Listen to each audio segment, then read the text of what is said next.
अस्सलाम वालेकुम स्टूडेंट्स, मैं हूं आपका फिजिक्स टीचर कमर मोहम्मद नबील और आप इस वक्त हैं नबील्स ऑर्बिट में। तो चलिए स्टार्ट करते हैं आज का टॉपिक।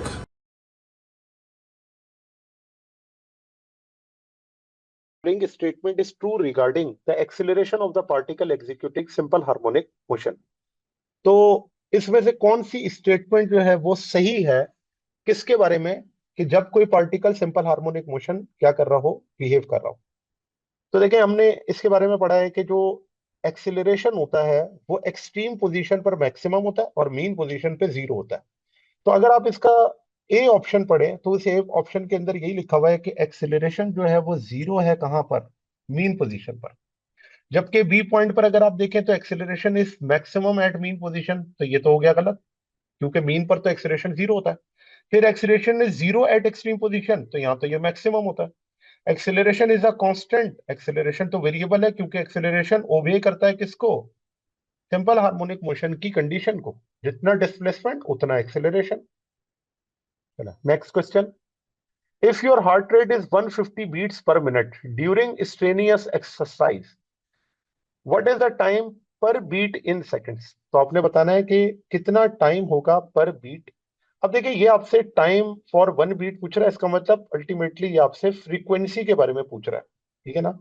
तो वो हम किस तरह से फाइंड आउट करेंगे, तो उस और उसके अंदर टाइम निकालना, तो इसका मतलब फ्रीक्वेंसी का क्या होगा, रेसिप्रोकल होगा। ठीक है ना। What is the time per beat in second.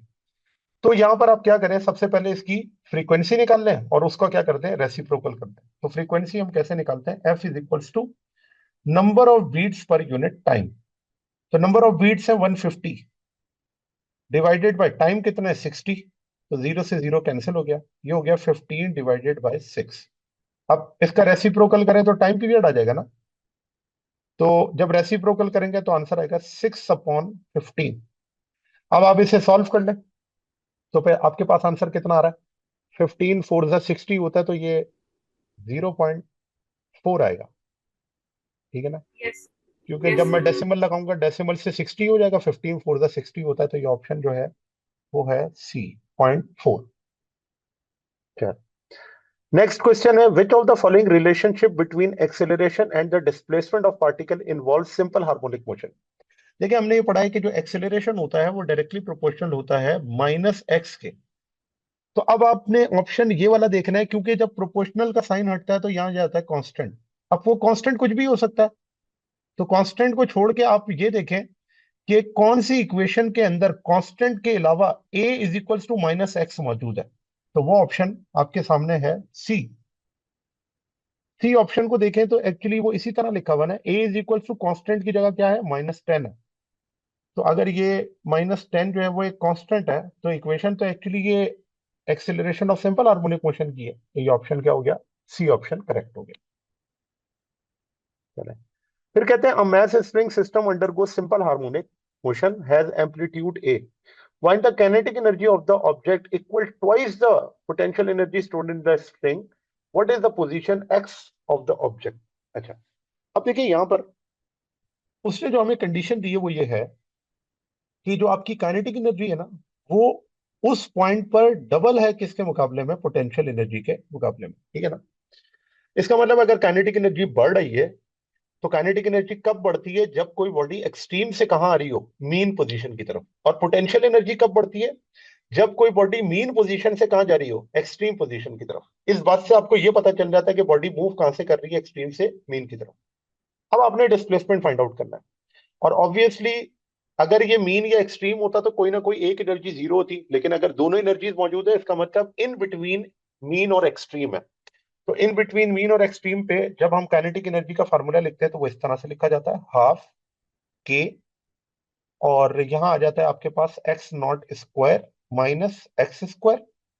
जबकि पोटेंशियल एनर्जी का फार्मूला है हाफ के एक्स स्क्वायर। ठीक है ना। ये हमने फार्मूले ड्राइव किए हुए जब कंजर्वेशन ऑफ एनर्जी का टॉपिक हम पढ़ रहे थे।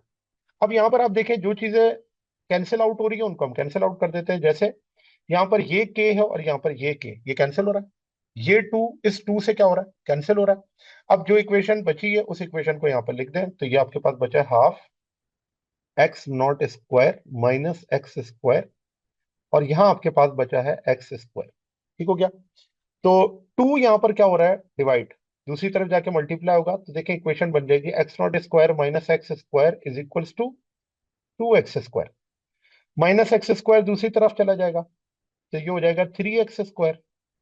और यहां से अब आपने क्या करना है, एक्स की वैल्यू को फाइंड आउट करना है, तो एक्स स्क्वायर बराबर हो जाएगा एक्स नॉट स्क्वायर ओवर 3। तो अगर आप स्क्वायर रूट ले लें ऑन बोथ साइड, तो जो आपके पास डिस्प्लेसमेंट है वो बराबर हो जाएगा X not divided by under root 3 के। ठीक है, तो यहां पर एक्स नॉट को मैं ए भी लिख सकता हूं ना, क्योंकि एम्पलीट्यूड के लिए हम एक्स नॉट भी यूज करते हैं और ए भी यूज करते हैं। तो यहां पर अगर आप ऑप्शन देखें तो ऑप्शन है सी, ए अंडर रूट 3। चलो क्वेश्चन नंबर 5।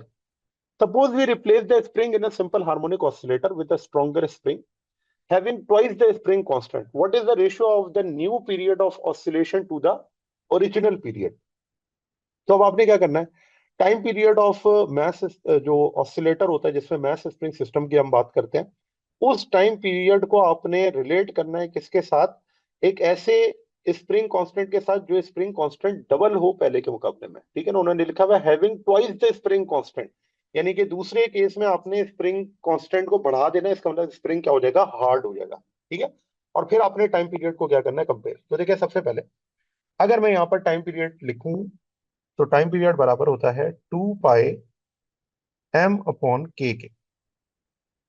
और इस टाइम पीरियड में, ये तो आपके पास टाइम पीरियड हो गया नॉर्मली जो कि मैस स्प्रिंग सिस्टम का होता है। ठीक है, ये है मैस स्प्रिंग सिस्टम। अगर इस सिस्टम के अंदर मैं कहूं कि स्प्रिंग जो आपके पास है वो चेंज हो रहा है, और इस स्प्रिंग को मैं कह देता हूं स्प्रिंग हो गया 2 के, डबल हो गया, तो जाहिर सी बात है कि टाइम पीरियड तो दो चीजों पर डिपेंड कर रहा है, मैथ पे भी और स्प्रिंग कांस्टेंट पे भी। तो अब आपके पास आंसर आ जाएगा m/k प्राइम। के प्राइम की जगह पे आपने क्या पुट करना है, 2 के पुट करना है। देखें T prime is equals to 2 pi, और ये हो जाएगा m/2 के। ठीक है, के प्राइम की जगह मैंने क्या पुट कर दिया, 2 के। अब यहाँ पे अगर मैं इसको सॉल्व करूं, तो ये जो 2 है, ये जो 2 आपको नजर आ रहा है रूट के अंदर, ये 2 बाहर आ सकता है ना, और जब ये रूट बाहर आएगा तो टी प्राइम को क्या मैं इस तरह लिख सकता हूँ, 1/√2, और अंदर क्या बचेगा, 2 पाई m/k। ठीक हो गया ना, मैंने सिर्फ क्या किया, 2 को बाहर निकाल लिया, और 2 जब बाहर निकलेगा रूट से ही निकलेगा, क्योंकि इसका स्क्वायर रूट तो है नहीं। तो अब आप ये देखें कि ये जो मेरे पास वैल्यू है 2 पाई m/k, क्या ये वैल्यू टी के बराबर नहीं है? तो इसकी जगह मैं टी लिख सकता हूँ। तो यहां पर अगर आप देखें तो ये हो जाएगा T prime is equals to 1/√2, और ये हो गया टी। अब टी मल्टीप्लाई करें, इधर आके डिवाइड करेगा, तो देखिए रेशियो बन गया, टी प्राइम अपॉन टी बराबर है किसके, 1/√2 के। तो यहाँ पे आंसर अगर आप देखें तो ये ऑप्शन है बी, 1/√2। ठीक है, अच्छा जी क्वेश्चन नंबर 6। कहते हैं a pinball machine uses a spring that is compress 4 centimetre to launch a ball. If the spring constant is 13 Newton per meter, what is the force on the ball at the moment the spring is released? अब देखें, बहुत simple सा concept है, आपने force बतानी है। तो force के लिए हम क्या यूज करते हैं, F is equals to K X, F is equals to K X. तो फोर्स आपने बतानी है, के की वैल्यू उन्होंने दी हुई है 13, एक्स की वैल्यू है 4 सेंटीमीटर, तो मैं इसे लिख सकता हूँ 0.04 मीटर। तो 13 को जब हम 4 से मल्टीप्लाई करते हैं तो ये 52 आता है, तो यहां से अगर मैं इसको मल्टीप्लाई करूं तो ये 0.52 आ जाएगा, और फोर्स की यूनिट क्या होती है, न्यूटन। ठीक है, तो यहाँ पर ऑप्शन अगर आप देखें तो ये ऑप्शन है 0.52 न्यूटन। ठीक है, अच्छा जी इसके बाद नेक्स्ट क्वेश्चन है क्वेश्चन नंबर 7। कहते हैं particle is executing simple harmonic motion with period T, at time T is equals to 0, it is at equilibrium point, at which time is it furthest या farthest from the equilibrium point। तो आपने बताना है कि वो किस time के ऊपर इक्विलिब्रियम पॉइंट से सबसे ज्यादा दूर होगा। अब देखिए, जब हम एक कंप्लीट टाइम की बात करते हैं तो कंप्लीट टाइम को 4 हिस्सों में आप क्या कर लें, डिवाइड। जब उसका टाइम आपने क्या करना है, फाइंड आउट करना है। तो देखें इसके लिए मैं यहाँ पर एक डायग्राम बना देता हूँ मैथ स्प्रिंग सिस्टम की, और उसमें मेरे पास है, लेट्स से कि मेरे पास है एक सिस्टम। इस सिस्टम में देखा जाए तो एक स्प्रिंग जो कि अटैच है एक मास के साथ। अब लेट्स से इस पॉइंट पर हम कह देते हैं ये इसकी क्या है, मीन पोजीशन, ठीक है। और यहाँ पर टी की वैल्यू भी क्या है, 0।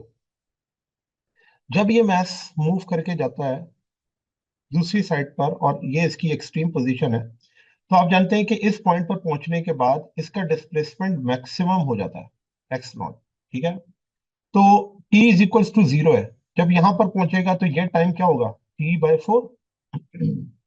कैसे पता चला t/4? देखो, अगर एक वाइब्रेशन मैक्सिमम तक गई, फिर मैक्सिमम से फिर मीन पर, फिर मीन से दूसरे एक्सट्रीम पर, और फिर दूसरे एक्सट्रीम से दोबारा मीन पर, अगर चार आपके पास टी है तो इन टी को चार हिस्सों में डिवाइड करोगे तो एक हिस्सा किसके बराबर होगा, t/4 के। इसका मतलब ये हुआ कि मीन से एक्सट्रीम पर जाने पर उसको जो टाइम लगेगा वो होगा t/4, और इस t/4 को मैं लिख सकता हूँ 0.25, क्योंकि 1/4 जो है वो किसके बराबर है, 0.25 के। तो यहाँ करेक्ट ऑप्शन जो है वो है 0.25t। अब यहाँ पर यही है कि अगर टाइम t/2 यानी कि हाफ टाइम गुजर जाएगा तो फिर उसका डिस्प्लेसमेंट तो फिर 0 हो जाएगा। फिर अगले मैक्सिमम डिस्प्लेसमेंट तक जाने के लिए उसका जो टाइम होगा वो होगा 0.75, ठीक है ना, क्योंकि वो 3/4 है।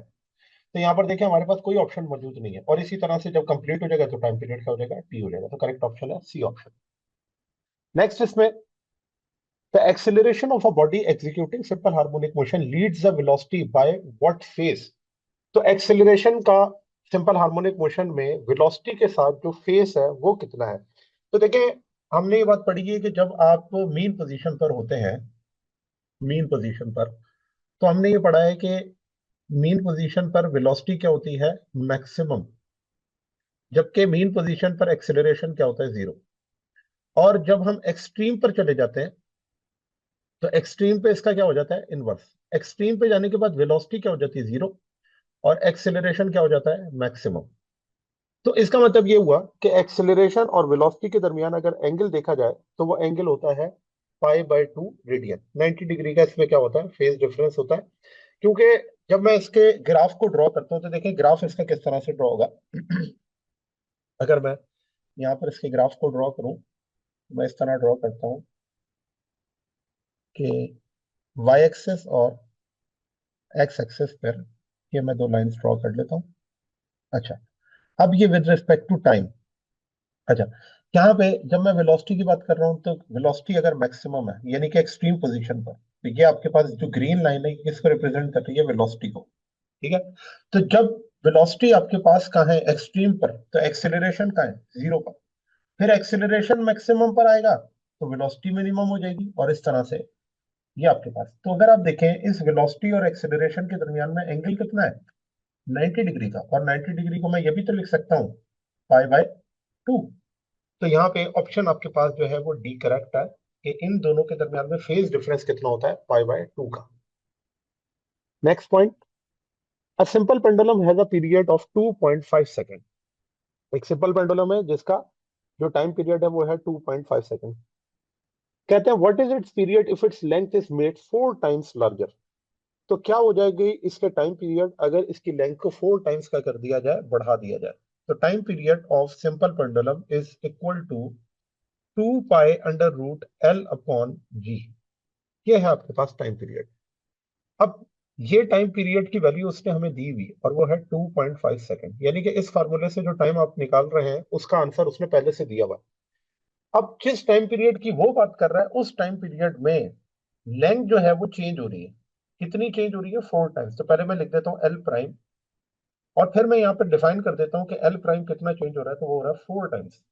तो अब हमारा ये टास्क है कि हमने ये देखना है कि अब टाइम पीरियड पे क्या फर्क पड़ेगा, क्योंकि पहले 2.5 था। तो मैं लिखूंगा 2π√, एल प्राइम की जगह आ जाएगा 4L/g।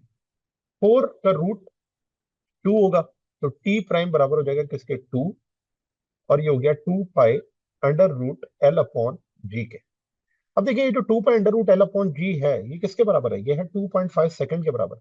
तो क्या मैं इस फार्मूले की जगह पे 2.5 सेकंड पुट कर सकता हूँ? तो यहाँ पर जो टाइम पीरियड होगा उसे मैं लिखूंगा 2 एंड 2.5। 2.5 2 से जब मल्टीप्लाई होगा आंसर आ जाएगा 5 सेकंड। तो यहाँ पर आपके पास जो ऑप्शन है वो है D, 5 second. Next question, what is the frequency of a pendulum that swings at a rate of 45 seconds पर मिनट? तो आपने क्या करना है इसके अंदर, फ्रीक्वेंसी फाइंड आउट करनी है। फ्रीक्वेंसी का जो फार्मूला है वो हमने पढ़ा है, फ्रीक्वेंसी बराबर होती है number of vibrations and time, number of vibrations and time. जो नंबर ऑफ वाइब्रेशंस यहाँ पर आपको नजर आ रहा है वो है 45, साइकिल भी कह सकता हूँ, वाइब्रेशन भी कह सकता हूँ, और कितना टाइम है पर मिनट, ये है 60। तो जो फ्रीक्वेंसी होगी जब 45 को आप 60 से डिवाइड करेंगे तो ये हो जाएगा 0.75 हर्ट्ज। ठीक है ना? क्योंकि अगर आप देखें तो ये किसके टेबल में आते हैं, 15, ये हो गया 3 और ये हो गया 4। तो 3/4 को हम क्या लिख सकते हैं, ये 3/4 और 0.75 हर्ट्ज के बराबर है। करेक्ट ऑप्शन यहाँ पर आपके पास है अल्फा, 0.75 हर्ट्ज। नेक्स्ट है इसमें, a block at the end of a horizontal spring is pulled from equilibrium at x is equals to 0 to x is equals to a and then released. So what total distance does it travel in full cycle of its motion? देखें, ये बात मैंने आपको बताई थी, एक revolution में या एक वाइब्रेशन में, एक वाइब्रेशन की अगर हम बात करें तो एक वाइब्रेशन के लिए मैंने आपको बताया था कि जो टाइम पीरियड होता है वो होता है टी। ठीक है ना? एक वाइब्रेशन के लिए टाइम पीरियड है टी, और एक वाइब्रेशन के अंदर जो एंगल होता है वो होता है 2 पाई रेडियन, और जो पाथ लेंथ होती थी वो होती थी लैम्डा। अब एक और बात एम्पलीट्यूड की, देखो जब एक वाइब्रेशन कंप्लीट होगी तो उस एक वाइब्रेशन के अंदर हमारा जो एम्पलीट्यूड है वो 4 टाइम्स क्या होगा, इंक्रीज हो जाएगा। 4 टाइम्स इंक्रीज से मुराद यही है कि टोटल जो होगा वो 4a के बराबर होगा। यानी कि आप मीन से एक्सट्रीम पे गए ए, एक्सट्रीम से मीन पर आए ए, फिर मीन से एक्सट्रीम पर गए ए, और फिर एक्सट्रीम से वापस मीन पर आए कैपिटल ए। तो जब टोटल आप इसके डिस्टेंस को कहेंगे, टोटल डिस्टेंस इसने कितना कवर किया, तो वो टोटल डिस्टेंस एक वाइब्रेशन के अंदर कितना होता है, 4a के बराबर होता है। ठीक है ना? तो यहाँ पर करेक्ट ऑप्शन आपके पास है डेल्टा, 4a। चलिए नेक्स्ट क्वेश्चन है, a particle is vibrating simple harmonically with an acceleration of 16 centimeter per second. When it is at a distance of 4 centimeter from the mean position, its time period is। अब देखो जो आपको given है उसमें आपको इन्होंने जो है वो क्या दिया हुआ है, एक्सेलरेशन दिया हुआ है, और आपको क्या करना है, टाइम पीरियड फाइंड आउट करना है। ये एक्सेलरेशन है सेंटीमीटर पर सेकंड स्क्वायर है, when it is at a distance of 4 centimeter from the mean position, time period। तो देखिए मैं यहाँ पे यूज करता हूँ एक्सेलरेशन की इक्वेशन, जो कि हम लिखते हैं ओमेगा स्क्वायर एक्स। ठीक है? और आप जानते हैं कि जो omega in terms of time period लिखा जा सकता है, तो हम लिखेंगे इसको 2 पाई/टी, और ये आपके पास हो गया स्क्वायर और ये हो गया एक्स। अब अगर मैं इसको लिखूं तो a इज इक्वल्स टू 2 पाई की जगह आ जाएगा 4 पाई स्क्वायर, और ये हो जाएगा टी स्क्वायर, और ये हो जाएगा एक्स। टी स्क्वायर को निकालने के लिए 4 पाई स्क्वायर डिवाइडेड बाय ए और एक्स। अब देखिए हमारे पास फार्मूला बन गया किसका, टाइम पीरियड का, जिसको हम फाइंड आउट करना चाहते थे। तो अब वैल्यूज की सब्स्टिट्यूशन है, तो सब्स्टिट्यूट करेंगे टाइम पीरियड निकालने के लिए। तो t इज इक्वल्स टू 4 पाई की जगह आ जाएगा 3.14 स्क्वायर डिवाइडेड बाय ए की जगह आपके पास आ जाएगा 16 सेंटीमीटर, और सेंटीमीटर को मैं लिख सकता हूँ एक्सपोनेंट -2। ठीक है? और x आपके पास कितना है, तो वो है 0.04 सेंटीमीटर। तो यहाँ से आगे भी हमारे पास ऑप्शन में नहीं है। चले मैं आपको अगर इस तरह से इसको सॉल्व करूं, देखें a is equals to omega square X है, यहां से अगर मैं ओमेगा की वैल्यू निकालूं तो ओमेगा की वैल्यू होगी √a/x, a/x। अच्छा, a की वैल्यू है 16 और x की वैल्यू है 4, ये कैंसिल करूंगा तो आंसर आ जाएगा 4, और 4 का रूट जो होता है वो होता है 2। इसका मतलब ओमेगा की वैल्यू आपके पास आ गई यहाँ से 2 रेडियन पर सेकंड। बिल्कुल। अच्छा, ये जो तरीका था ना, इससे भी आपके पास आंसर इस तरह से आ जाएगा। देखिए यहाँ तक तो हम पहुंच गए, ओमेगा 2 रेडियन आ गया ना। अब ओमेगा का फार्मूला अगर लगाएं तो टाइम पीरियड बराबर होता है 2 पाई अपॉन ओमेगा के। ठीक है? अब जरा देखें, 2 पाई और ओमेगा क्या है, 2 है, 2 से 2 कैंसिल, अब यहाँ कैलकुलेटर की भी जरूरत नहीं पड़ी, आंसर क्या आ गया, पाई, और पाई की वैल्यू क्या है, 3.142 सेकेंड। ठीक है ना। तो ये दूसरा मेथड है, इसके जरिए भी अगर आप देखें तो आंसर आपका आ रहा है। ठीक है, इधर से भी आ रहा है। यहाँ पे कैलकुलेशन थोड़ी ज्यादा बड़ी हो जाती है, तो ये ऑप्शन है सी। ठीक है, चले तो अब आते हैं शॉर्ट क्वेश्चंस पर। देखिए शॉर्ट क्वेश्चन में सबसे पहले क्वेश्चन है, if we half the length of simple pendulum to its original length, what is the acceleration, sorry, what is the alteration in the period of this pendulum. आपने time period के बारे में बताने क्या होगा, और अगर ये बताएं कि नई फ्रीक्वेंसी क्या होगी, या फिर ये आपने फाइंड आउट करनी। तो देखिए सॉल्व इस तरह से करते हैं। सबसे पहले गिवन कंडीशन है, कंडीशन ये है कि जो लेंथ ओरिजिनल है ना, वो हाफ हो गई है। ठीक है, और आपसे पूछा जाता है बताएं इस पॉइंट पर जो टेम्परेचर, जो टाइम है वो क्या होगा, और फ्रीक्वेंसी क्या होगी, इस लेंथ के ऊपर आपने फाइंड आउट करनी है। तो सॉल्व करते हैं इसको। टाइम पीरियड का फार्मूला होता है 2 pi under root L upon G के। तो अगर मैं यहाँ पर ये कहूँ कि लेंथ चेंज हो रही है, तो मैं कहूंगा टाइम चेंज हो रहा है, तो मैं लिख सकता हूँ 2 pi under root L prime over G. L prime की जगह वैल्यूज पुट कर दूंगा, तो T prime is equals to 2 pi. L prime की जगह पर मैं लिख सकता हूँ L/2 डिवाइडेड बाय जी। अब देखिए ये जो L/2 है, इसके अंदर जो 2 डिवाइड हो रहा है उसको मैं बाहर निकाल सकता हूँ, लेकिन जब वो बाहर निकलेगा तो रूट के साथ निकलेगा, तो हम लिखेंगे 1/√2, और अंदर क्या बच जाएगा, 2 pi under root L upon G. और ये जो 2 pi under root L upon G है, ये एक्चुअली किसके बराबर था, ये था टी के बराबर। इसका मतलब ये है कि मैं टी प्राइम को इस तरह से लिख सकता हूँ कि जो टी प्राइम आपके पास है, ये बराबर हो गया 1/√2 टाइम्स। ठीक है, ठीक है। तो जब लेंथ को आप क्या करते हैं, हाफ करते हैं, तो आपका जो टाइम पीरियड होता है वो कम हो जाता है, कितना, 0.7 टाइम्स। इसको मैं 1/√2 को अगर सॉल्व करूं ना कैलकुलेटर में, तो आंसर आता है 0.707। तो इसका मतलब ये हुआ कि आपका जो टाइम पीरियड होगा वो टोटल टाइम का 70% रह जाएगा, क्योंकि 0.707 को मल्टीप्लाई कर सकते हैं 100 से ना, तो 70% आ जाता है। ठीक है, तो ये आपके पास है। अब अगली बात, उन्होंने कहा फ्रीक्वेंसी क्या होगी। तो देखिए फ्रीक्वेंसी निकालने के लिए मैं इसी फार्मूले को यूज कर लेता हूँ, ये जो मेरे पास फार्मूला है टी प्राइम, ठीक है, 0.707 टाइम्स है। तो अगर मैंने फ्रीक्वेंसी निकालनी है, फ्रीक्वेंसी टाइम पीरियड का क्या होता है, रेसिप्रोकल होता है। ठीक है, तो एफ प्राइम निकालने के लिए क्या मैं इस चीज को इस तरह से लिख सकता हूँ कि जो हमारे पास फ्रीक्वेंसी होगी वो अंडर रूट 2 टाइम्स होगी किसके, ओरिजिनल फ्रीक्वेंसी के। और ये जो हमारे पास अंडर रूट 2 होता है, इसकी वैल्यू होती है 1.41। अगर आप कैलकुलेटर में इसको पुट करके देखें, अंडर रूट 2 बराबर होता है 1.41। इसका मतलब फ्रीक्वेंसी ओरिजिनल फ्रीक्वेंसी से 1.41 टाइम्स क्या हो जाएगी, इंक्रीज हो जाएगी। ठीक है, तो ये आपके पास था क्वेश्चन पेंडुलम से related. Next question, if the amplitude of vibration of a body executing simple harmonic motion is double, what will happen to maximum kinetic energy? अब देखें, जो हमारे पास काइनेटिक एनर्जी होती है वो बराबर होती है किसके, half K X not square के।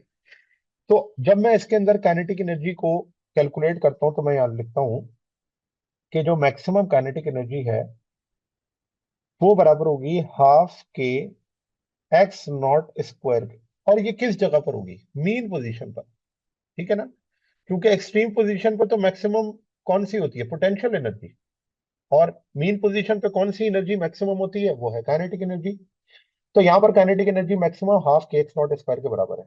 गिवन कंडीशन जो हमें दी गई है वो ये है कि जो एम्पलीट्यूड है वो कितने टाइम्स है, वो डबल हो गया। तो एक्स नॉट की जगह मैं 2x0 पुट कर सकता हूँ, तो फिर मेरे पास जो काइनेटिक एनर्जी होगी वो भी चेंज हो जाएगी। तो इसे मैं लिख देता हूँ kinetic energy prime max is equals to half K, और एक्स नॉट को मैं लिख देता हूँ एक्स नॉट प्राइम स्क्वायर। अब आप क्या करेंगे, वैल्यूज में सब्सटीट्यूशन करेंगे, एक्स नॉट प्राइम की वैल्यू उठाकर आपने यहाँ पे पुट करनी है। तो जब आप पुट करेंगे तो यहां से आपके पास आ जाएगा kinetic energy prime is equals to half K, X not prime की जगह पे क्या आ जाएगा, 2x0 और स्क्वायर। अब 2 का स्क्वायर कर लें, तो यहां से आपके पास काइनेटिक एनर्जी जो मैक्सिमम है वो बराबर आ जाएगी 4 times half K X not square, और half K X not square किसके बराबर है? Kinetic energy. तो यहाँ पर आपके पास जो मैक्सिमम काइनेटिक एनर्जी है वो बराबर हो जाती है 4 times of its kinetic energy, जो कि इसकी ओरिजिनल थी। ठीक है ना? तो इसका मतलब ये हुआ कि एनर्जी का एम्पलीट्यूड के साथ क्योंकि रिलेशन होता है, और वो रिलेशन हम इस तरह से लिखते थे कि जो एनर्जी है वो प्रोपोर्शनल है किसके? स्क्वायर ऑफ एम्पलीट्यूड के। तो जब आप एम्पलीट्यूड को डबल करते तो एनर्जी 4 टाइम्स हो जाती है। एनर्जी को आप हाफ करेंगे, एनर्जी 4 टाइम्स कम हो जाएगी। ठीक है ना? एम्पलीट्यूड को अगर हम हाफ करेंगे तो एनर्जी 4 टाइम्स कम हो जाएगी, और डबल करेंगे तो एनर्जी 4 टाइम्स बढ़ जाएगी। नेक्स्ट क्वेश्चन है, कहते हैं when marching soldiers are about to cross a bridge they break steps why. तो देखें, हमने एक फिनोमेना पढ़ा था रेजोनेंस का, और उसमें मैंने आपको बताया था कि जब आपकी एक्सटर्नल फ्रीक्वेंसी मैच कर जाती है किसके साथ? नेचुरल फ्रीक्वेंसी के साथ, तो वहां पर आपके पास हो जाता है रेजोनेंस, और इस रेजोनेंस के अंदर जो एम्पलीट्यूड होता है वो इंक्रीज हो जाता है।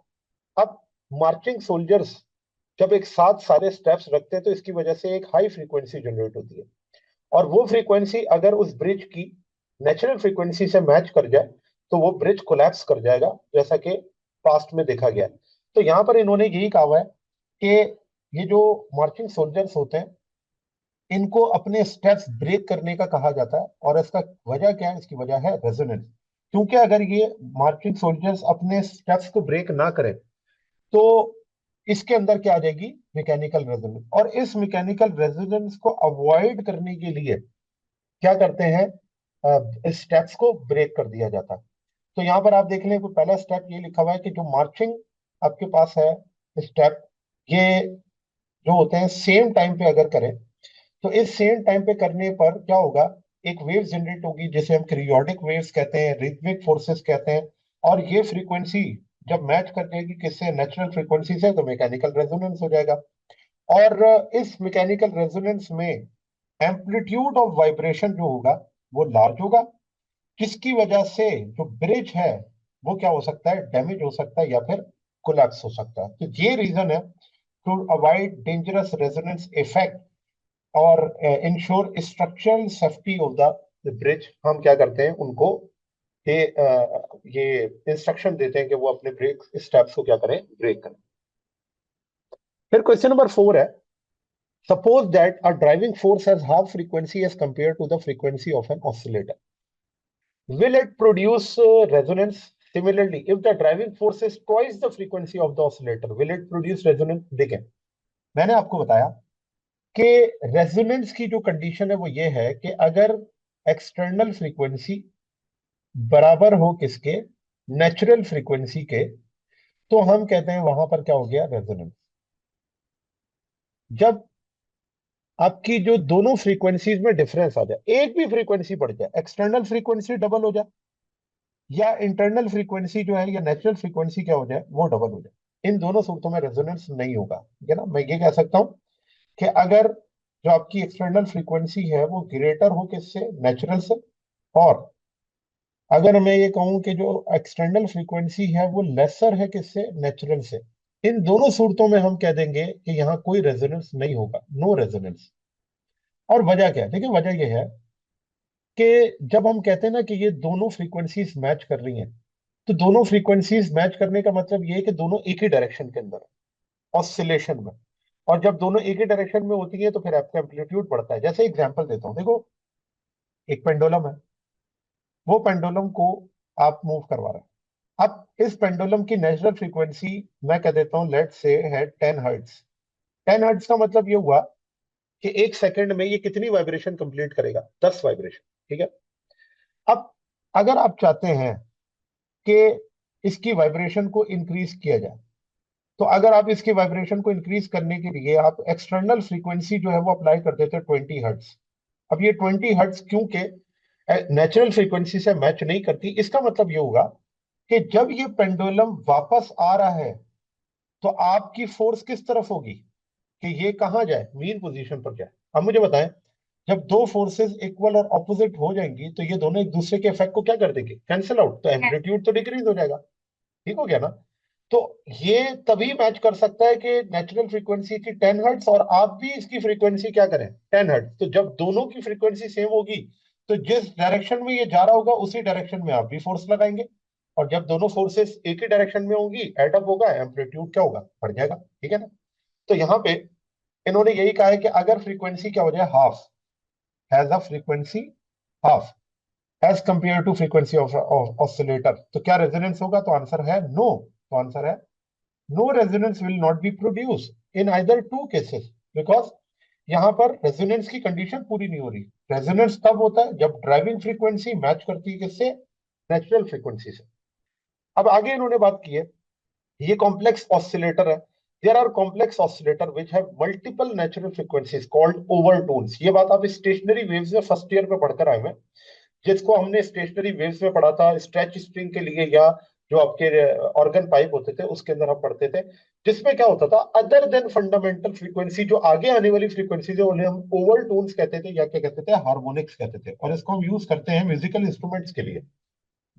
और यहां पर क्या होता है, ये मल्टीपल फ्रीक्वेंसीज हो सकती है इसके अंदर। ठीक है, क्योंकि वहां पर रेजोनेंस की जरूरत नहीं है, वहां पे हमें first overtone, second overtone, third overtone और इसी तरह से मल्टीपल ओवरटोन चाहिए होते थे, इसलिए वहां पर ये काम हो सकता था।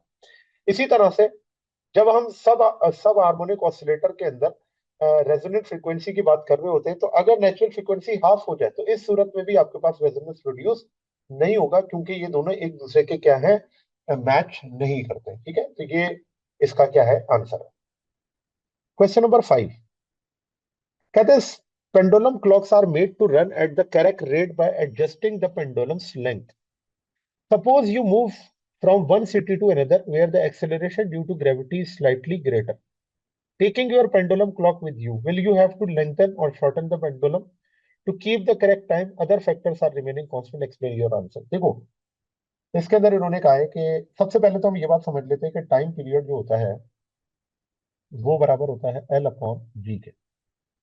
इस फार्मूले से आपको दो बातें पता चलती हैं। एक ये पता चलता है कि टाइम पीरियड डायरेक्टली प्रोपोर्शनल है किसके, लेंथ के। और दूसरी बात आपको ये पता चलती है कि टाइम पीरियड इनवर्सली प्रोपोर्शनल है किसके, ग्रेविटी के। अब जब आप कहते हैं कि आप एक सिटी से दूसरे सिटी में जा रहे हैं, ठीक है ना, तो एक सिटी से दूसरे सिटी में जाते हुए हम कहते हैं कि एक्सेलरेशन ड्यू टू ग्रेविटी क्या है, ग्रेटर है। Acceleration due to gravity greater कब होता है, जब आप सी लेवल के करीब जा रहे होते हैं, और एक्सेलरेशन ड्यू टू ग्रेविटी कम होता है जब आप सी लेवल से दूर जा रहे होते हैं, यानी कि नॉर्दर्न एरियाज वाली साइड पे या हाइटेड एरियाज के ऊपर। अब जैसा कि उन्होंने कहा है कि ग्रेविटी जो है वो स्लाइटली ग्रेटर है, तो ग्रेटर का मतलब हम कहाँ जा रहे हैं, सी लेवल वाली साइड पर। जी की वैल्यू अगर ज्यादा होगी तो टाइम क्या होगा, कम।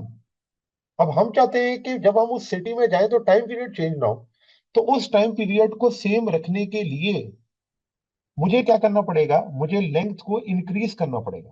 ठीक है ना, मुझे इसकी लेंथ को क्या करना पड़ेगा, इंक्रीज, क्योंकि जब मैं लेंथ इंक्रीज करूंगा तो ये जो टाइम पीरियड कम हो रहा था ये टाइम पीरियड क्या हो जाएगा, दोबारा से ज्यादा हो जाएगा। इसका मतलब उन्होंने पूछा था क्या हमें उस लेंथ को लेंथन करना पड़ेगा या शॉर्टन करना पड़ेगा, तो उसको हमें क्या करना पड़ेगा, लेंथन करना पड़ेगा, यानी कि उसकी लेंथ को हमें इंक्रीज करना पड़ेगा in order to keep the time correct.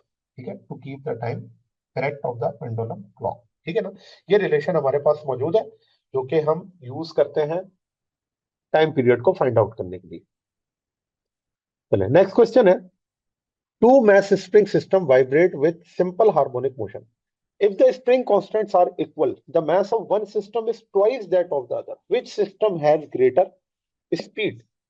तो दो मैस स्प्रिंग सिस्टम है और उनका जो वाइब्रेशन है उसे हम क्या कहते हैं, वो सिंपल हार्मोनिक मोशन है।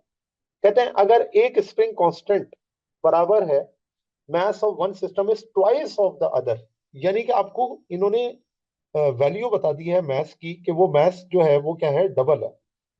अब अगर मैथ्स डबल है तो फिर हम टाइम पीरियड कैसे निकालेंगे, ये तो बिल्कुल वैसे ही है जैसे हमने time period of simple pendulum लिया था। ठीक है ना, तो यहां पर हम लिख देते हैं टाइम पीरियड का formula. Time period of mass spring system बराबर होता है 2 pi under root m upon k के। ठीक है, ये है मैथ स्प्रिंग सिस्टम के लिए टाइम पीरियड का फार्मूला, मैथ स्प्रिंग सिस्टम। तो क्योंकि दो सिस्टम है तो इसका मतलब दो फार्मूले हमें पुट करने पड़ेंगे। पहले सिस्टम का फार्मूला मैं T1 से लिख देता हूं, तो T1 is equals to 2 pi, और यहां पर आपके पास हो जाएगा M1 डिवाइडेड बाय K। और दूसरे सिस्टम को मैं लिख देता हूँ T2 is equals to 2 pi under root M2 divided by K। अब उन्होंने कहा है कि जो आपका मास है वो दूसरे सिस्टम का वो डबल है, तो इसका मतलब ये है कि हम M2 को लिख सकते हैं 2M1। M2 बराबर है किसके? 2M1 के। तो जब मैं ये वैल्यू पुट करता हूँ T2 की जगह, तो मैं लिख सकता हूँ T2 is equals to 2 pi under root two m one divided by के। अंडर रूट टू बाहर आ जाएगा, तो T2 की वैल्यू हो जाएगी अंडर रूट टू, और अंदर क्या बचेगा? 2 pi under root M1 divided by के।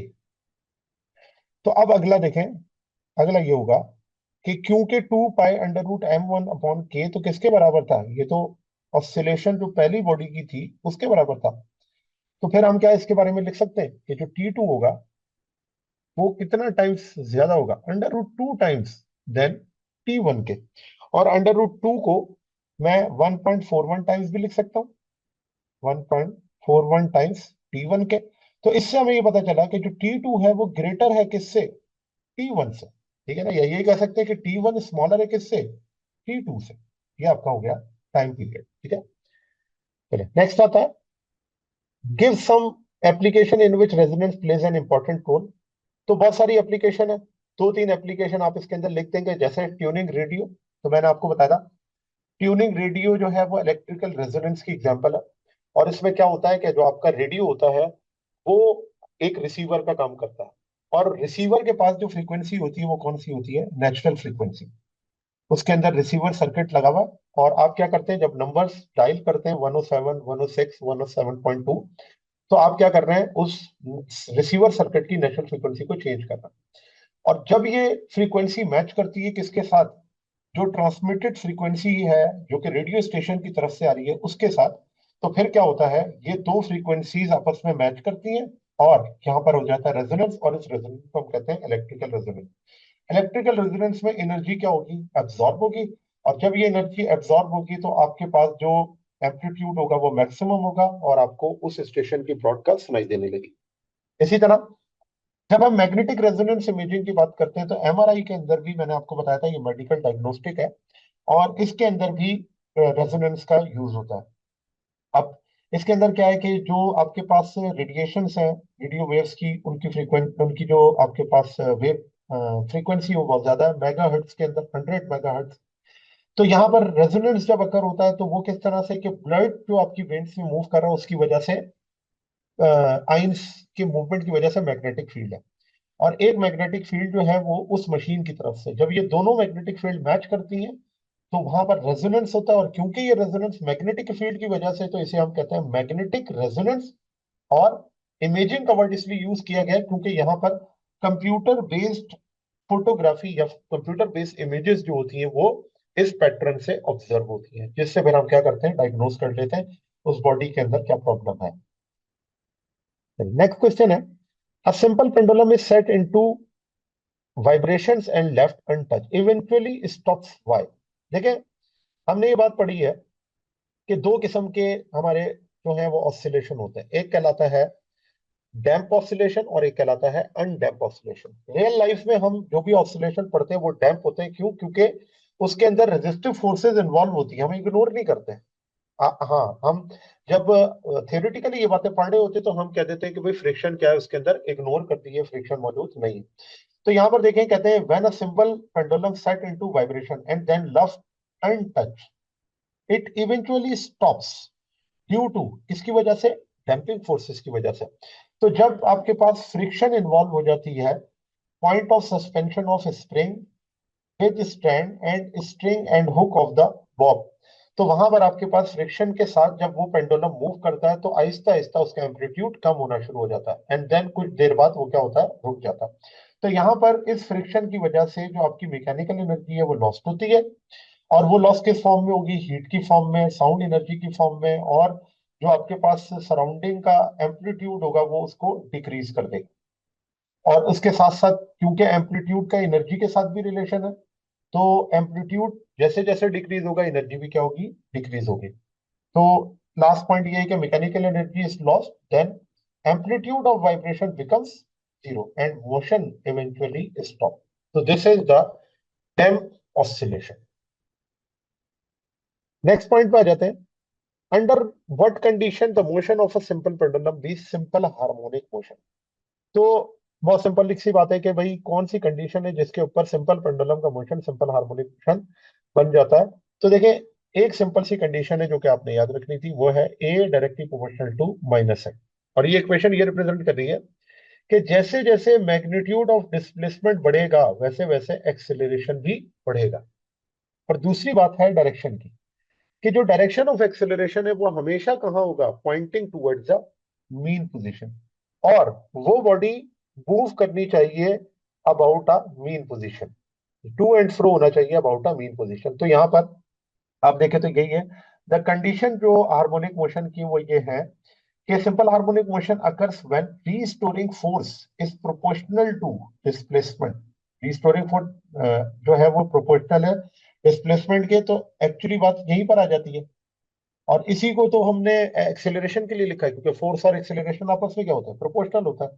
तो यहाँ पर आप यही बात करेंगे कि for a simple pendulum for small angles, और ये स्मॉल एंगल्स हम इसलिए लेते हैं ताकि रेजिस्टिव फोर्सेज इन्वॉल्व ना हो। तो जो रीस्टोरिंग फोर्स होती है वो बराबर होती है किसके, minus m g sine theta के। थीटा क्योंकि बहुत स्मॉल होता है, स्मॉलर देन 50 डिग्री पर हमारे पास जो रेडियन में आंसर आते हैं तमाम एंगल्स के वो सेम आते हैं। फिर बात आ जाती है कि जो एम्पलीट्यूड ऑफ ऑसिलेशन है वो इसके अंदर क्या होता है, स्मॉल होता है। और क्यों स्मॉल होता है, क्योंकि अगर हम इसको लार्ज लें तो टाइम पीरियड चेंज हो जाएगा, क्योंकि दरमियान में एयर रेजिस्टेंस इन्वॉल्व हो जाएगी। तो हम स्मॉल एम्पलीट्यूड के लिए काम करते हैं। और दूसरा एंगल जो रखते हैं हम वो इतना स्मॉल रखते हैं जिन एंगल्स के ऊपर आपके पास आंसर क्या है, सेम है। और it must follow the acceleration is directly proportional to minus x. ठीक है, चलिए Yes, क्वेश्चन sir. नंबर 10 है, at what position is the velocity of a particle executing simple harmonic motion maximum and minimum. देखो हमने ये formula drive किया था जब हम कंजर्वेशन ऑफ एनर्जी पढ़ रहे थे उस वक्त भी, और जब हम इसको यूज कर रहे थे यूनिफॉर्म सर्कुलर मोशन और सिंपल हार्मोनिक मोशन में। तो ये वेलोसिटी का फार्मूला था, velocity of body executing simple harmonic motion. तो अब मैक्सिमम वेलोसिटी और मिनिमम वेलोसिटी के लिए क्या कंडीशन है, देखिए जब हम मीन पोजीशन पर होते हैं तो मीन पोजीशन पर वेलोसिटी क्या होती है, मैक्सिमम होती है। और मीन पोजीशन पर हम कहते हैं डिस्प्लेसमेंट क्या है, जीरो। तो जब मैं वेलोसिटी का यहाँ पे फार्मूला पुट करता हूं तो मैं लिखता हूं omega x not square minus zero की, जीरो का स्क्वायर जीरो हो गया, तो v बराबर हो जाता है किसके, ओमेगा एक्स नॉट के। तो ये आपके पास हो गई वेलोसिटी मैक्सिमम। मीन पोजीशन पर वेलोसिटी क्या होती है, मैक्सिमम होती है। ये आपके पास यहाँ पर। जब हम एक्सट्रीम पर जाते हैं तो एक्सट्रीम पर पहुंचकर जो आपका डिस्प्लेसमेंट होता है वो मैक्सिमम हो जाता है। एक्सट्रीम पे डिस्प्लेसमेंट आपका है मैक्सिमम, उसे हम क्या कहते हैं, एक्स नॉट। तो जब मैं वेलोसिटी की जगह पर ये फार्मूला पुट करता हूँ v is equals to omega x not square minus x not square, तो ये कैंसिल होकर आपकी वेलोसिटी क्या हो जाती है, जीरो। अब क्योंकि जीरो से छोटा आंसर कोई आ नहीं सकता तो इसीलिए हम कहते हैं कि ये आपके पास मिनिमम है और ये आपके पास है एक्सट्रीम पोजीशन पर। तो देखें इन्होंने जो है यही बात की है कि eight what position is the velocity of particle executing simple harmonic motion. तो मैक्सिमम आपके पास है कहां पर, मीन पोजीशन पर, मीन पर। और मिनिमम है कहां पर, एक्सट्रीम पोजीशन पर। इसीलिए हम इसकी एनर्जी को भी इसी से क्या करते हैं, डिफाइन करते हैं। ठीक है, ये पॉइंट्स मैंने यहाँ पर लिखे हुए हैं। चले क्वेश्चन नंबर 11 है, show that the motion of projection of a body revolving in a circle describe simple harmonic motion. देखिए ये क्योंकि लेक्चर के अंदर गिवन है, तो क्योंकि थ्योरी में हमने ये बात पढ़ाई हुई है कि यूनिफॉर्म सर्कुलर मोशन का जो प्रोजेक्शन है वो कैसे सिंपल हार्मोनिक मोशन है, तो हम यहाँ पर लिख सकते हैं कि गिवन इन लेक्चर नोट्स। तो एज सच इसके अंदर कोई कॉन्सेप्चुअल बात नहीं थी, तो इसलिए मैंने इसको यहाँ पर इसी तरह से एम्प्टी छोड़ा हुआ, ये आप वहां से पढ़ सकते हैं। फिर आ जाते हैं sketch displacement time graph to illustrate light critical and heavy damping. थोड़ा सा रिकॉल कर लेते हैं बस क्योंकि हमने ये बात पढ़ी हुई है लाइट, क्रिटिकल और हैवी डैम्पिंग क्या होती है। देखिए लाइट डैम्पिंग तो वही है कि एक बॉडी को आपने क्या किया है, मूव करवाया एंड देन छोड़ दिया। तो क्या होगा, उसका जो ऑसिलेशन होगा वो इस तरह से है कि टाइम टू टाइम जो ऑसिलेशन क्या हो रहा है, डिक्रीज हो रहा है, ठीक है ना, विद रिस्पेक्ट टू टाइम। इसका जो डिस्प्लेसमेंट है वो आहिस्ता आहिस्ता डिक्रीज हो रहा है। इसे हम क्या कहते थे, लाइट डैम्पिंग। एग्जाम्पल क्या है कि आपने एक पेंडुलम लिया और उस पेंडुलम को आपने मूव करवाया एंड देन छोड़ दिया, तो आप देखेंगे कि कुछ देर बाद वो पेंडुलम रेस्ट पर आ जाएगा, दैट इज लाइट डैम्पिंग। फिर क्रिटिकल डैम्पिंग। तो क्रिटिकल डैम्पिंग में ये होता है कि आपकी जो वाइब्रेशन होती है वो शॉर्टेस्ट टाइम के अंदर, शॉर्टेस्ट टाइम पॉसिबल में मीन पोजीशन पे आ जाती है। और एग्जाम्पल क्या है, shock absorber of the car. जो तो उस टाइम मैं ये आपको बता रहा था कि जो लाइट डैम्पिंग होती है, ये एग्जाम्पल है एक पेंडुलम की, जो कि पेंडुलम क्या कर रहा हो, वाइब्रेट कर रहा हो in the presence of air. तो जब वो in the presence of air vibrate कर रहा होगा, तो उसकी जो एम्पलीट्यूड होगी वो with respect to time decrease होगी, और एनर्जी भी क्या होगी, वो डिक्रीज होगी, जैसा कि ऊपर मैंने ड्रॉ किया हुआ। फिर अगली जो चीज है वो है क्रिटिकल डैम्पिंग। तो देखिए क्रिटिकल डैम्पिंग के अंदर ये होता है कि शॉर्टेस्ट जो पॉसिबल टाइम होता है उसके अंदर वो बॉडी अपनी मीन पोजीशन पे आ जाती है without completing a single oscillation, इस तरह से। तो ये आपके पास टाइम एक्सेस था और ये है एम्पलीट्यूड। तो जब हम मैंने बताया था ये जो आपके जो होते हैं हाइड्रोलिक्स होते हैं, इन हाइड्रोलिक्स के अंदर यही होता है कि जैसे ही कोई उस पे ऑसिलेशन होती है तो वो उसे फौरन डैम्प कर देता है, और डैम्प करने के बाद कहाँ ले आता है, मीन पोजीशन पे ले आता है। और इसी तरह से लास्ट में हैवी डैम्पिंग। तो हैवी डैम्पिंग के अंदर भी यही है कि विदाउट एनी कंप्लीटिंग ऑसिलेशन ये क्या करता है, अपनी मीन पोजीशन पे आता जाता है। लेकिन ये आता कैसे है, ग्रेजुअली आता है। देखें इसका जो टाइम एक्सेस के साथ आपको वेव नजर आ रही है, उस वेव के अंदर आपको नजर आ रहा है कि जैसे जैसे टाइम गुजरता जा रहा है इसका एम्पलीट्यूड जो है वो जीरो के करीब होता जा रहा है। तो ये तीन डैम्पिंग हमने अपने जो है वो टॉपिक के अंदर भी पढ़ी हुई है। चले नेक्स्ट हमारे पास जो क्वेश्चन है वो है, justify the importance of critical damping in car suspension system. अब देखें जो क्रिटिकल आपके पास एब्जॉर्प्शन है उसके अंदर यही है कि जब कार किसी भी जम से गुजरती है तो जो शॉक्स होते हैं वो उनको फौरन से एब्जॉर्ब कर लेती है, और ये जो एनर्जी होती है वो फिर कन्वर्ट होती है हीट एनर्जी में। वो हीट एनर्जी ऑयल के जरिए सिंक हो जाती है एनवायरनमेंट में, यानी कि आपकी जो हीट एनर्जी है वो एनवायरनमेंट में ट्रांसफर हो जाती है। इस तरह से आपकी जो वो बम्प्स होते हैं रोड के ऊपर उनको ये शॉक्स जो होते हैं वो क्या कर लेते हैं, एब्जॉर्ब। तो अगर आप इसके पॉइंट देखें तो उसमें ये लिखा हुआ है, critical damping such as shock absorber in cars increases the resistive force to prevent oscillation to ensure vehicle returns to its original position after bumping. तो किसी जंप से गुजरी तो वो रेजिस्टिव फोर्स क्या करेगी, उसको ऑसिलेट होने से रुकेगी और शॉर्टेस्ट पॉसिबल टाइम में क्या कर देगी, स्टेबल। तो critical damping is useful in such oscillating system that have returned to equilibrium position rapidly after facing external driving force। यही काम होता है हमारे कार सस्पेंशन के अंदर। फिर कहते हैं a car's sudden violent movement up and down over a road bump can cause injuries to passenger। तो shock absorbers energy absorbing devices placed parallel to spring in automobile to overcome this issue। Vehicle with spring between wheels and frame offer a smoother and more comfortable ride। अगर हम उन cars के अंदर ये suspension system ना लगाएं तो वो जो रोड्स पे बम्प आते हैं या आपके पास जो रफ रोड आती है वो सीधा जो है वो पर्सन या हमें जो है वो फील होंगे, और फिर हमारी जो राइड होगी वो कंफर्टेबल नहीं होगी।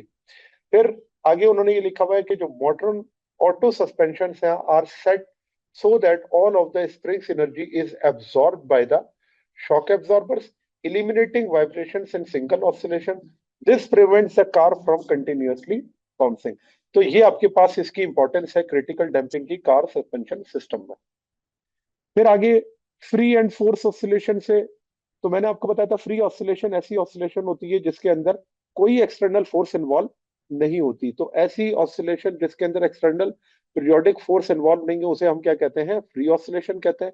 जबकि जिसमें आप एक्सटर्नल फोर्स को कंटिन्यूअसली अप्लाई करें, ऐसी फोर्स को हम क्या कहते थे, ये फोर्स ऑसिलेशन। तो मैंने एग्जांपल आपको दी थी कि जो जो कार इंजन होते हैं ये फोर्स ऑसिलेशन की एग्जांपल है। या फिर किसी पेंडुलम को आप क्या करें, विद रिस्पेक्ट टू टाइम, जब जब वो ऑसिलेशन कंप्लीट कर आए आप फिर से उसके ऊपर क्या करें, फोर्स लगा दें। तो जब आप हर एक ऑसिलेशन पर इसको फोर्स अप्लाई कर रहे होंगे तो इसका एम्पलीट्यूड जो होगा वो बढ़ता जाएगा, ठीक है ना। और अगर हम किसी सिंपल पेंडुलम को एक जगह पर लाकर छोड़ दें एंड देन उसको आप दोबारा से फोर्स ना लगाएं तो ये जो इसकी ऑसिलेशन होगी इसे हम फ्री ऑसिलेशन कहेंगे, क्योंकि इसके अंदर आपकी फोर्स इन्वॉल्व अब नहीं है, ठीक है। और ये अपनी नेचुरल फ्रीक्वेंसी से क्या कर रहे होते हैं, वाइब्रेट कर रहे होते हैं, जबकि इसके अंदर ड्राइविंग फ्रीक्वेंसी इन्वॉल्व होती है। नेक्स्ट क्वेश्चन है कि how the time period of simple pendulum changes if mass of its bob is double. What change arises in the time period of mass attached to a spring if same is done here? अब देखें उन्होंने कहा है कि मास को अगर double कर दिया जाए तो सिंपल पेंडुलम के टाइम पीरियड पे क्या फर्क पड़ेगा, और अगर मास को डबल कर दिया जाए तो मास स्प्रिंग सिस्टम के टाइम पीरियड पे क्या फर्क पड़ेगा। आप जानते हैं कि दोनों के जो टाइम पीरियड्स हैं उनमें मास स्प्रिंग सिस्टम का टाइम पीरियड मास पे डिपेंड करता है।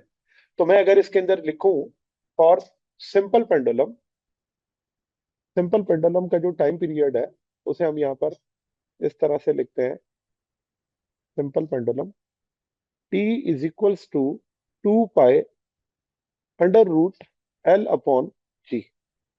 तो आप देखें तो यहाँ पर आपको नजर आ रहा है कि जो टाइम पीरियड है वो डिपेंड करता है रूट टाइम्स लेंथ पर एंड टाइम डिपेंड करता है ग्रेविटी पर।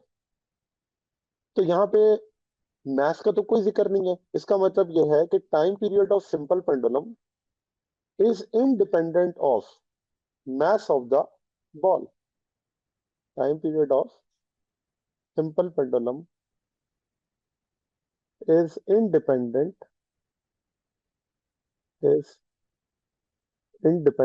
of mass of the ball. और इवन आप उस mass की मटेरियल को चेंज करते जाए या नेचर को चेंज करते जाए तो भी उस पर कोई फर्क नहीं पड़ेगा। जैसे मैं एल्युमिनियम से स्टील का जो है वो बॉब ले लूं या बॉल ले लूं तो उससे भी आपके जो टाइम पीरियड है उसके ऊपर कोई फर्क नहीं पड़ता, ठीक है। तो लेकिन जब आप आते हैं किसके अंदर, मैस स्प्रिंग सिस्टम में, तो मैस स्प्रिंग सिस्टम का टाइम पीरियड हम यहाँ पर लिख देते हैं मैस स्प्रिंग सिस्टम। और अक्सर जो क्वेश्चंस होते हैं पेपर के अंदर वो इसी तरह कंफ्यूजिंग होते हैं, वो आपको पूरा डेटा दे देता है और आपसे कहता है कि टाइम पीरियड कैलकुलेट करें। अगर मैथ्स को डबल कर दिया गया है सिंपल पेंडुलम में, मैथ्स चेंज करने से टाइम पीरियड तो चेंज होता ही नहीं है, ठीक है। और एमसीक्यूज भी इसी तरह के आते हैं, 2 pi under root m upon k। अब इस केस में अगर मैं कहता हूं कि मैथ्स डबल हो रहा है तो मैं लिख देता हूं m prime is equals to 2m। तो जो टाइम पीरियड होगा उसमें क्या लिखूंगा, t prime is equals to 2 pi under root m prime divided by k। अब m प्राइम की जगह जब आप लिख देते हैं 2m तो फार्मूला बन जाता है 2 पाई 2m डिवाइडेड बाय k। 2 को रूट से बाहर निकाल दे तो t प्राइम बराबर आ जाता है अंडर रूट 2 और अंदर क्या आ जाता है 2 pi under root m upon k। तो यहाँ पे ये जो आपके पास वैल्यू है इसकी जगह मैं t लिख सकता हूँ, तो t प्राइम बराबर हो जाता है किसके, अंडर रूट 2t के। तो आप देखें कि इसके अंदर मैं ये भी लिख सकता हूँ कि टाइम पीरियड रूट 2 टाइम्स जो वो इंक्रीज हो गया, और ये भी लिखा जा सकता है कि जो टाइम पीरियड होगा वो मैस के डबल करने से 1.41 टाइम्स ओरिजिनल टाइम से क्या हो जाएगा, इंक्रीज हो जाएगा, ठीक है। तो ये आपके पास क्वेश्चन का इसका आंसर है। तो पेंडुलम के टाइम पीरियड पर कोई फर्क नहीं पड़ेगा मैस के चेंज करने से। जी स्टूडेंट्स, तो ये था आज का हमारा टॉपिक। उम्मीद है आपको ये टॉपिक समझ आया होगा। अगर आप नबील्स ऑर्बिट में रहना चाहते हैं तो सब्सक्राइब करें और नई आने वाली वीडियोस के लिए बेल आइकन प्रेस करें। Thank you very much. अल्लाह हाफिज़।